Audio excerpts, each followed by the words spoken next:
and get your joy up. Embrace this brand new day. Let light and love fill you up. Get your morning cup of Jubilee. So much goodness waiting, so much overflow. All this anticipation. Morning cup of Jubilee. Faith, love, and joy, the equation. Feeding your soul, you're amazing. Daily you're celebrating. Morning cup of Jubilee. Good morning. It's Morning Cup of Jubilee Wednesday. We got a little bit of a late start this morning, but it is okay. I love you and I mean it. What's poppin'? All right. I hope that you got your cups, your tumblers, your mugs, your red cups, whatever you have. I want you to listen to today's tune of the day, play of the day. We'll be right back. Hold on, I always forget how to do this. Hold on.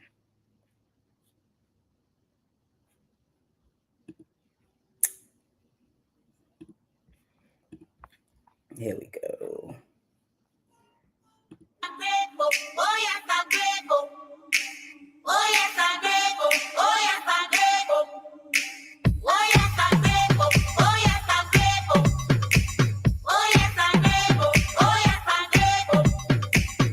God hasn't promised me the sun.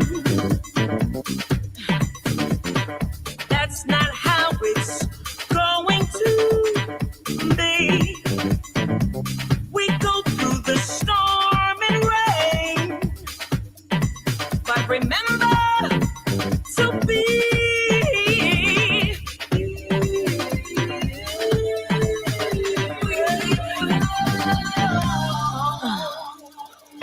working 9 to 5 with just enough to survive. Life seems unfair, but remember, He cares.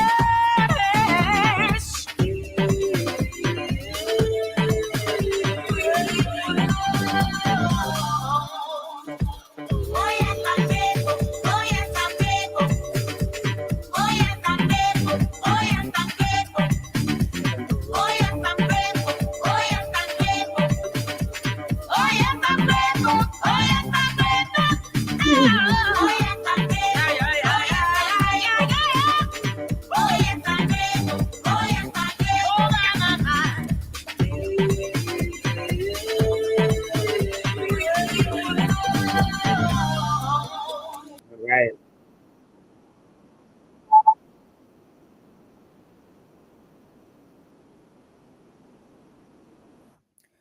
All right, y'all. That was today's play of the day. I hope you enjoyed it. That is Lady Stout.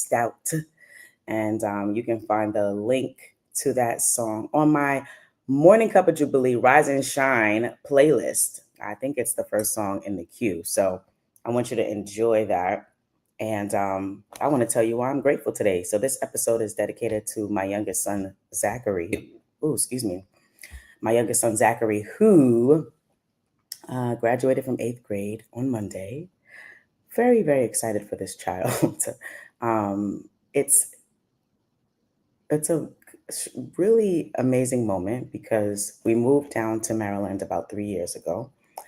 And, no friends, no family. Like I do have some really close friends that live on, opposite sides of where I am. But really in terms of, moving down here, people are like, did you have family down there? I'm like, no. This move was out of obedience. And so we moved down here and Sydney, he was nearing his 7th grade year.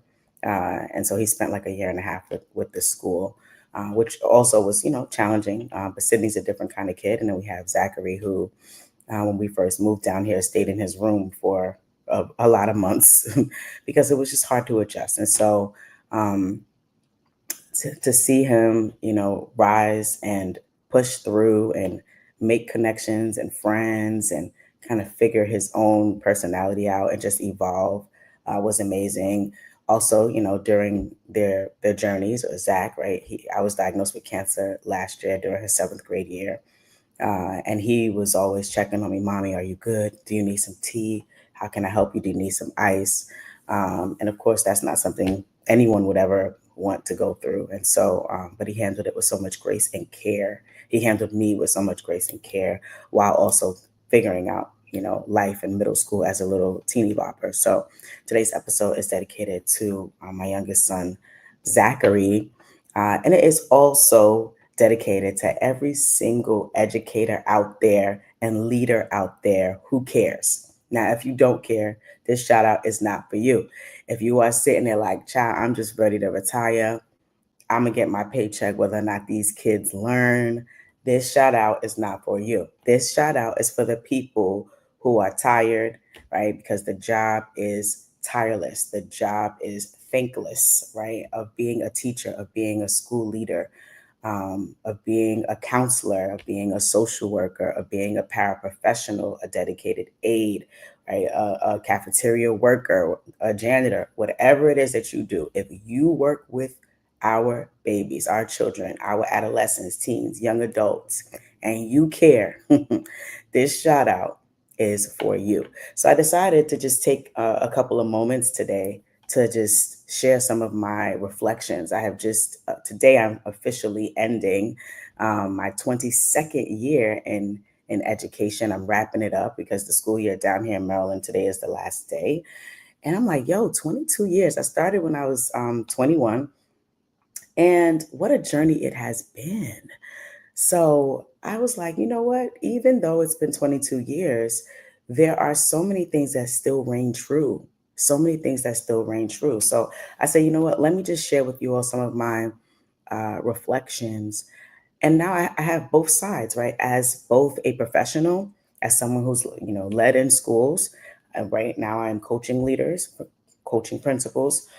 Excuse me, and someone who's also a parent of two school age young men that I could barely call them children anymore. They are children, but geez, 14, and Sydney's going to be 16 in September. So reflection number one, right after 22 years, is we still need good teachers and good leaders who care. Um, and I think that this is one of those professions that if you feel burnt out, right, and you can't find your zen, your focus, you can't get grounded and centered, that you got to get out because that harms children. If we are not in a healthy space, right, or at least actively working towards that, right, whether it's that you're doing yoga, whether you're doing therapy, you got your travel, system that you travel every so often, or you read, or you're an introvert, you stay inside underneath the covers and in silence, whatever it is that you need to rejuvenate yourself, please do it. Because if you are in a phase of burnout and you are going in front of children, young adult, teens, adolescents, right, then you are going to harm them. You are going to harm my babies, right? So you got to take care of yourself, as I always say, right? You cannot pour from an empty cup, right? So that's my first reflection. Like, we still need good teachers and leaders, right? Strong teachers and leaders who care. And even on the worst day, because I know that some days are really hard, right? And it's just never ending. The decisions that you have to make, the adjustments that you have to make, the scenarios you have to grapple with and deal with, the things you have to fix, right? If you do not pour into yourself, then it's going to be really difficult for you to take care of our children. And I have seen, the effects of both. What a strong teacher, what a strong leader, a committed leader, a balanced leader, a caring leader and teacher can do in a child's life, being the opposite of what someone who is burnt out, who doesn't give a damn, um, can also do, and the impact that they have. And so I know it's not easy, right? I know it's not easy. I know that a lot is asked of you, no matter what seat you fill. I know that we're understaffed. I know that we have a teacher shortage, and just in general. And I plead with you, please do things to rejuvenate yourself. And if you feel like you're in burnout and you don't care anymore, bow out gracefully, because our children really need people that are committed, um, and care and find ways to show that they care. So That's one. Also, we need our community partners, right? Like this journey of education really should not be done in silos. And I know that there are plenty out there. So I'm not saying that there are, that these places are absent, right? I'm just saying that we need more, right? And I think one of the things that we could do better in the sphere of education overall is connecting with people who have no education experience and allowing them to teach. In terms of, I came through New York City Teaching Fellows Program, right? So I got my certification through the quote unquote uh, alternative certification route, the back door, whatever you want to call it, right? And so that's in terms of like certification. What I'm talking about is in terms of partnership, where you have an engineer that's going to come speak to the students. You're going to have, a rapper come speak to the students. You're going to have an astronaut come speak to the students, a fashionista, diva, designer, an event curator. You're going to have people from all walks of life come and speak to the students, about what their roles are, what they can become, so that they can see themselves out there in the world. And it's much different than when I was a kid, right? And possibly when you were a kid, right? Like what was available in terms of, career and field that you could enter into. So we just need more, I think, voice around that and more intentionality around that. You don't have to be an educator to educate, right? Like you can educate, and that by default makes you an educator because you're purveying knowledge and you're supporting, our students, and we need more of it.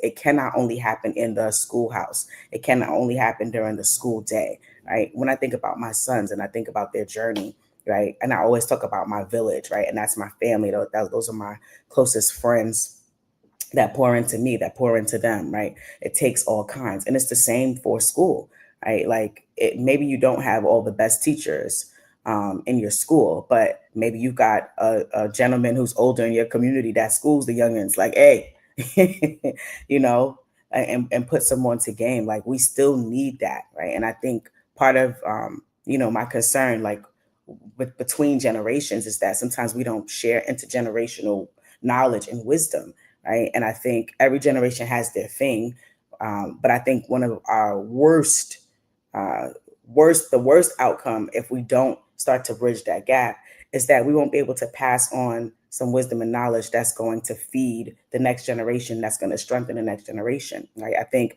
we need to listen to each other more intergenerationally, because you'll have the millennials be like, these Gen X kids, they child, listen, I don't got it, right? And then the Gen X is like, y'all are old. Y'all are old. Y'all do the Roger Rabbit. What are you doing? Like, what dance is that? This is the Running Man. That's not the Running Man. It's like there's value in both perspectives. And so I think we need to bridge the gap that way as well, through people in our community and through intergenerational community and connection and conversation. Um, and then just thinking also about, again, like I said, things that still work after 22 years. Educators, like building relationships with students.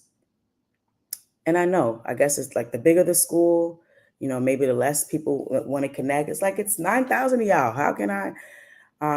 But I really believe it's a mindset and understanding like how the human mind works, how connection works, right? And how community is built. And from the time that I have walked through, school doors, this has been a lever, building relationships with students. And if you're a principal, same, right? If you're a school leader, same, building relationships with students and then building relationships with the people that you lead, right? Not so that you can get invited to the cookout, like, which is cool if you can get some coleslaw, some mac and cheese and all of that, but moreover, so that you can use it as a leverage to be able to build community, build systems, build accountability, have hard conversations, meaningful conversations that are going to benefit kids, right? I think and not I think what breaks my heart most is when I am seeing things play out, right? Whether it's in the media, whether it's in my own school district, and where I've been in the past, that show evidence that that students are not the central focus, right, of a district, right, of a school, right, of decision making. It's like, but this is why are we here if we're not centering on what our students need, our children need? They are our future, right? And so, even when I say building relationships, I'm talking about using it as a means to an end. Yes, it's authentic. It's not this fake thing where I just want to know more about you, or I want to, be vulnerable with you just to know more about you. No, like, it's because we are humans and we're having this experience. We bring our full selves to work. We bring our full selves into the schools where we serve, where we lead, into the organizations where we serve, where we lead. And it is important, right, to be able to make that human connection, right? Because it creates a healthier environment. And so that still works. That still works. This idea of like, people, you're just gonna do what I say, and if you don't, I'm gonna write you up. Like, that been going. That been going since the 70s. I don't know. Like, it, yes, it takes work. But as the adults, we are responsible for making that happen. As the leaders, as the teachers, we're responsible for making that happen. And I have to say, right, on the parent side, I know it works because I listen to my children when they come home. The teachers that they usually have issue with are the teachers that have that mindset that are going to come in. This your assignment. Like, I don't care if you learn. I'm gonna get paid. I'm gonna get paid every 2 weeks. I'm gonna get paid whether you learn a lot. Those are the ones they complain about, right? The ones that don't do their due diligence and seeing students as individuals, those are the ones they complain about. The ones that they always have shout outs about are the teachers who model the way, are the teachers who speak to them with respect, who believe in mutual respect, right? That you're gonna respect me as the teacher, but I'm also gonna respect you. That still works. So building relationship, mutual respect, like, this stuff still works, right? For the students that we serve. And then lastly, I'll say, like, building psychologically safe communities, right? That still works. Like, people aren't taking risks because there's no trust. And when there's no trust, you can't build community, right? And when you can't build community, you can't even galvanize when there is a clear vision and mission. You can't galvanize people toward a certain goal because don't nobody trust nobody, right? That still works, right? And you need that in the classroom. If you're a teacher, you got to build trust with your students, so that they will take risks. So it won't matter if they think they have the right answer or not, right? But that they'll still raise their hand and give it a shot, right? A lot of growth takes place in environments where you can take risks safely, not be dragged, not be ostracized, right? It's the same for adults, right? Building psychologically safe communities, right? Um, how do you treat feedback when you get it? How do you treat people that give feedback, that say the harsh thing, that say no when everybody else is saying yes? Are you able to handle that with grace? Are you able to dig a little deeper, actively listen and hear, right? The song beneath the song, right? So, like, we need to be safe, right? So that we can tell the truth. Okay. And so that's my year in review. I have so much that I could say on this topic, right? But I said this was an educator leader shout out and episode. So that is what I want to do. I want to uplift educators. I want to uplift leaders, whether it's your first year, your 30th year. Thank you for what you do, right? I know that the work is not easy. It never has been and it never will be. But for all of you that care, for all of you that show up every single school day, right? Or, well, of course, you're going to take your days off, right? But you're consistent when you show up. You let kids know that they're brilliant, that they're special, that they're beautiful, that they're capable of doing great things, right? That they can actualize their potential, that you believe in them, that you'll hear them, that you listen to them, that they can even sometimes see themselves in you. For the early mornings and the late nights, for the lesson plans and the strategic plans and the plans, right? And the going the extra mile that's unnoticed. Like, shout out to you. Shout out to you and thank you for what you do. And we need you, right? And I pray that whatever you need so that you can continue to go and pour out, that you get, that God gives it to you because we need you. Now, I know AI is a big thing. Now, we got robots and all of that, but I believe nothing can replace the human spirit. Nothing can replace human interaction that happens, by way of education. I don't think so. I don't think so. I think we hold a very special place as educators, especially for our Black and Brown children. Like, we are needed. We are needed. And no matter how the world sways, which way the world sways, I think we should continue to stand 10 toes down, and make sure that we're getting our students, our children, what they need. And so that is today's sip of inspiration that I didn't even say, I just went into it. But thank you for tuning in today. All right. This is episode 20. And I hope to see you next week. I'm here every Wednesday, 7:30 a.m. And I need you to subscribe to It's Jubilee TV. I have a goal of getting to 500 followers by the end of July. And so we will be airing and re-airing these episodes. And I want you to please leave some comments, please subscribe, share with a friend. And yeah, thank you for tuning in to Morning Cup of Jubilee. I love ya. Until next time. This is where I always forget to do this.